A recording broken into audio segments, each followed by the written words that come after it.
Aku terpandang gambar kereta Mercedes Masterpiece 124 burukku yang masih disimpan sejak dibeli pada tahun 1999 dahulu. Yang pasti, usianya kalau diterjemahkan dalam jangka hayat kehidupan manusia ni sudah bertaraf warga emas pun. Namun, walaupun tua, kereta antik itu kelihatan anggun, gagah dan masih menawan dengan gayanya tersendiri. Apa tidaknya, warna yang lusuh sudah dicat semula. Kalau manusia, ibarat dikenakan botox dan ditambahkan pula dengan sedikit collagen di sana-sini.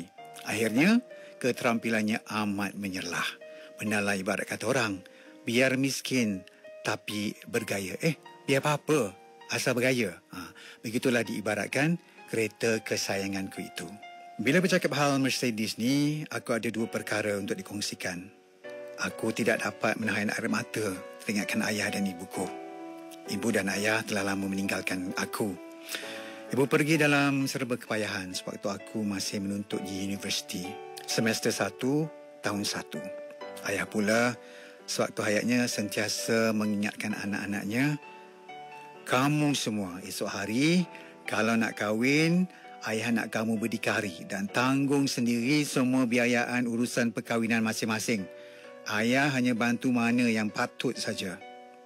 Tegas nada ayah sesuai dengan karirnya sebagai seorang bekas anggota polis berpangkat rendah. Memang kami adik-beradik pasrah mengenainya dan menerima hakikat kalau nak kahwin nanti, pandai-pandailah berdikari. Yang ayah biaya sepenuhnya hanyalah kakak, satu-satunya anak perempuan dalam keluarga. Dalam hati aku berkata, cemburunya aku. Namun itulah realitinya. Aku memang telah lama mengumpul duit sendiri sejak selepas sekolah lagi kerana tahu bila tiba masanya nanti, aku terpaksa keluarkan juga duit sendiri. Dah terbawa kisah lain pula ni. Tak apalah. Pasal isu dan cabaran yang nak menguruskan hal kahwin ni nanti, di episod yang akan datang aku ceritakan. Yang sebenarnya, yang aku nak kaitkan dalam cerita kali ini adalah salah satu tragedi yang ada kaitan dengan kereta Mercedes sewaktu majlis kahwin aku pada 17 Mei tahun 1990, kira-kira 33 tahun yang lalu. Dipendekkan cerita, aku ada dua sebab mengapa kisah Mercedes-Benz ini menjadi kisah yang abadi dalam hidupku. Pertama, sewaktu majlis perkahwinanku setelah menghadapi onak duri yang mencabar, tiba masanya buat pengantin lelaki untuk berkonvoi lah ke rumah pengantin perempuan bagi tujuan akad nikah. Disebabkan terlalu sibuk dan letih menguruskan sendiri majlis kenduri ni, baik dari segi makanan, upah masak, aturkan kemah, pinggang mangkuk dan sebagainya, aku terlupa langsung untuk menguruskan kenderaan pengantin sendiri. Bila tiba masanya, baru aku sedar tak tahu kereta mana nak dinaiki buat aku selaku pengantin lelaki.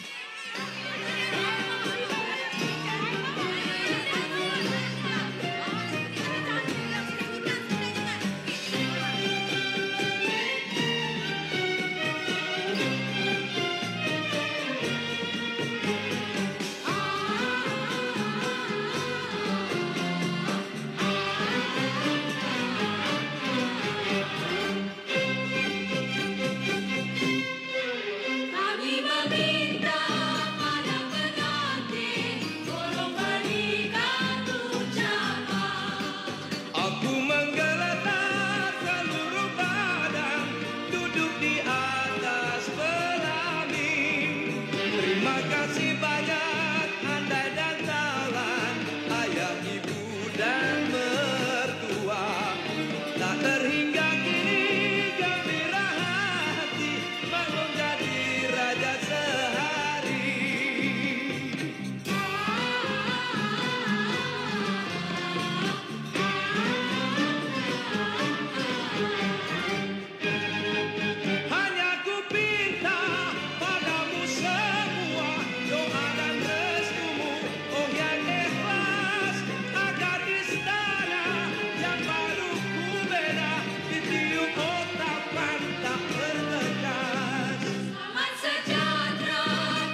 Di celah kekalutan itu, ayah dengan rasa penuh yakin dan bersungguh-sungguh dengan pekat lorat utaranya berkata, tak apa, ada kereta yang boleh bawa.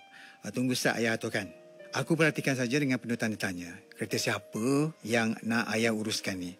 Rupa-rupanya, ayah ke rumah jiran yang kebetulan merupakan seorang pemandu kepada yang berhormat Exco Negeri, dan di hadapan rumahnya tersegam indah, megah sebuah Mercedes-Benz yang berkilat-kilat.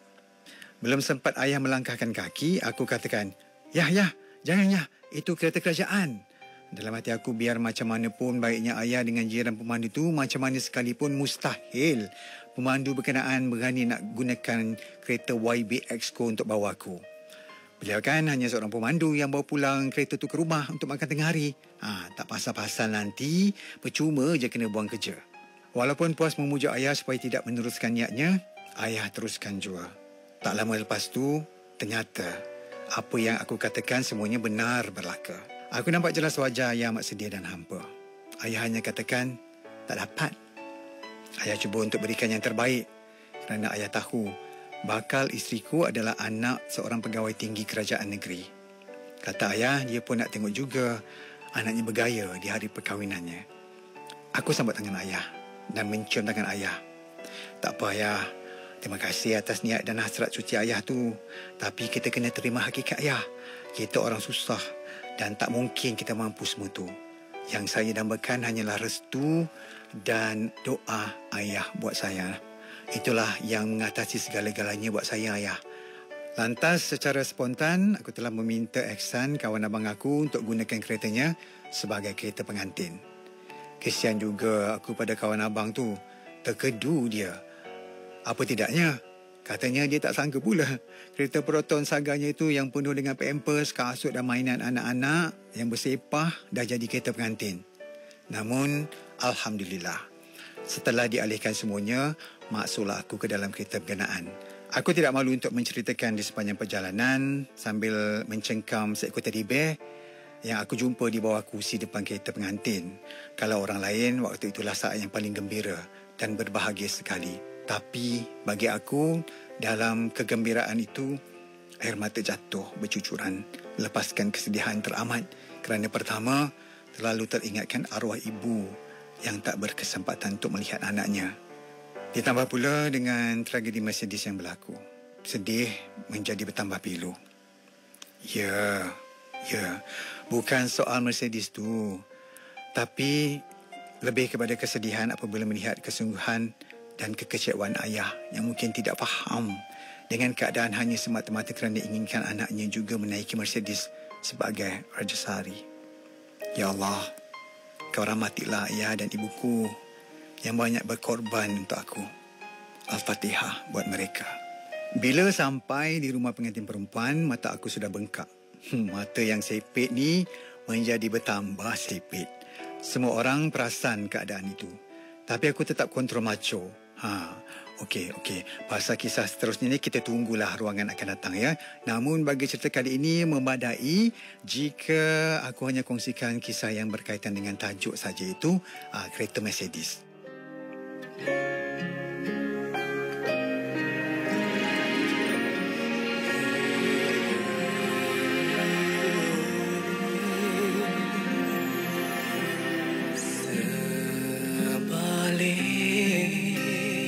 Raut senyuman, terungkai sejuta sayu, renungan redupmu. Kau ibarat lilin bercahaya, kau berkorban demi sejahtera dalam dakapan. Walau kau berkali terhiris, kau payungi jua bawaku ke syurga. Mama, biar ku kucuk jemarimu. Mama, hanya doamu kan jadi aziz.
Kisah kedua mengenai Mercedes ni ada kaitan dengan bagaimana kepala aku diketuk oleh tuan punya Mercedes sewaktu usiaku hanya 7 tahun. Suatu petang, ibu bawa aku ke pekan untuk mencari barang keperluan. Kami hanya mampu berjalan kaki lah kerana tak punya kenderaan. Jauh sekali memiliki sebuah kereta biarpun yang buruk. Dalam perjalanan, ibu mengajak aku untuk berteduh di bawah sepohon pokok sementara menghilangkan rasa letih dan penat. Biasalah, budak-budak bukan tahu duduk diam. Sementara menghilangkan penat, aku ternampak sebuah kereta berhampiran tempat rehat kami. Di bonetnya berdiri satu logo yang amat menarik. Lalu, aku menghampiri kereta berkenaan dan bermain-main dengan logo berkenaan. Aku dengan girangnya menolak ke kiri, ke kanan. Dalam keseronokan bermain, tiba-tiba terasa kepala aku ni diketuk dan disergah. "Hey, kau nak curi keras aku ke?" Aduh, sakitnya kepala ni. Aku terkedu dan tertanya, apalah salahku hingga dilakukan sedemikian. Melihat kejadian yang berlaku, ibu dengan pantas mencapai tanganku dan menarik aku dari situ. "Maaf tuan, ini anak saya." Tuan punya kereta dengan angkuh berkata, "Jaga anak you baik-baik. Ini bukan kereta murah tau. Ini mahal punya kereta. Itu barang yang anak you main tu, kalau sudah hilang, orang curi. Susah nak cari." Ibu minta maaf sekali lagi dan beredar dari situ. Sambil berlinangan air mata, ibuku berpesan, "Inilah, ya nak, nasib orang susah. Sentiasa ada buruk sangka dari orang. Kamu belajarlah rajin-rajin. Dan bila jadi orang berjaya nanti, mak nak anak mak juga mampu beli kereta macam tu." Namun, realitinya, ibu pergi meninggalkanku di usia muda ketika berusia 46 tahun sebelum dapat merasai semua itu. Angkara kejadian-kejadian berkenaan dengan rasa penuh tawaduk dan berlinangan air mata dalam diam, aku telah bertekad dan menyimpan azam bahawa satu hari nanti aku akan tetap memiliki sebuah kereta Mercedes untuk diri sendiri dan ia akan aku jadikan hadiah khusus dan sebagai sebuah mercu tanda kebanggaan dan kejayaan buat ayah dan ibu bagi menebus kekecewaan mereka sebelum ini. Aku mahu lakukan ini kerana ingin bernostalgia dan membalas baik peristiwa sedih itu. Aku juga lakukan semua ini kerana ingin memotivasikan diri bahawa doa ibu dan ayah membawa berkah. Seperti mana yang aku ungkapkan waktu aku capai tangan ayah dulu dan sewaktu ibuku meluahkan harapannya angkara kepala aku diketuk oleh tuan punya Mercedes. Maka di sebalik pembelian Mercedes-Benz pada 9 September tahun 99 itu yang sama warna dan modelnya dengan kereta wakil rakyat tu, terjawablah sebenar kenapa dan mengapa aku memiliki sebuah Mercedes-Benz berkenaan hingga ke hari ini yang syarat dengan pelbagai nostalgia kisah duka dalam hidup aku. Namun yang paling menjadikan, ayah juga tidak berkesempatan untuk melihat Mercedes-Benz yang pada waktu dulu ingin dijadikan kereta pengantin untuk anaknya. Ada juga terlintas di hati untuk menjual kereta itu dan membeli yang baru. Namun, setiap kali aku terpandang kereta berkenaan, terpandang wajah ayah, wajah ibu dan juga terlepas serta rindu dan kasih abadiku kepada mereka.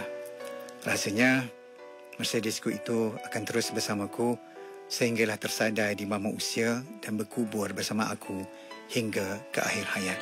Wallahu a'lam.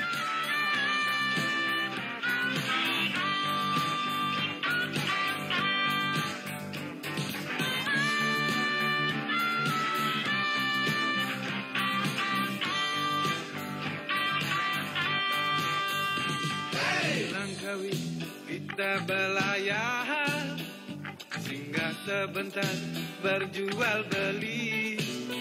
Zaman kita ini kejar mengejar, siapa yang lambat mesti ke tepi. Teluk Cempedak pantainya indah, pasirnya putih cantik sekali.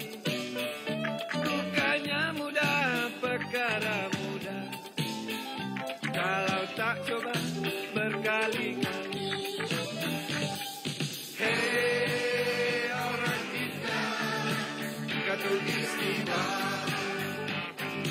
di mana juga Nusantara.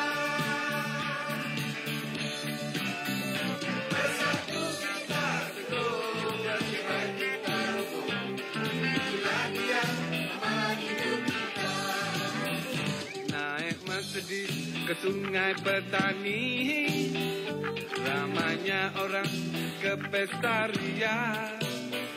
Melayu, Cina, India, Serani, bersatu jiwa bekerja sama. Good morning sir, dahulu kala, selamat pagi tuan, ditukar ganti. Hapuskan kawan segala sengketa, marilah hidup dalam harmoni. Hey orang kita, katulistiwa, di mana juga Nusantara, bersatu kita teguh, bercerai kita roboh, itulah dia amalan hidup kita.